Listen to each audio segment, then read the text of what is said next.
In celebration of Dr. Martin Luther King Jr.'s birthday, I thought it was appropriate to make a classic Southern side dish that gets its roots from Atlanta, where he was born. And what's more down home than a go-along that starts with sweet potatoes and finishes with a crunchy pecan topping that'll make any Southerner proud. We mixed together some canned sweet potatoes that we mashed with some butter, milk, vanilla, and a couple of eggs. And starting with canned sweet potatoes instead of fresh cuts down on our prep time. And you know us, always looking for ways to cut down the work without sacrificing the taste, of course.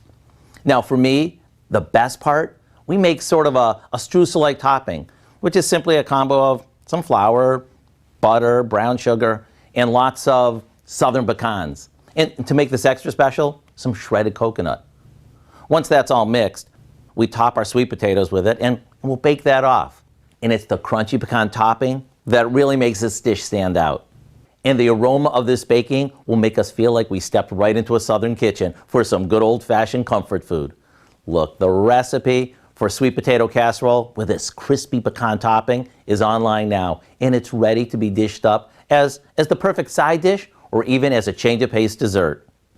You won't be disappointed.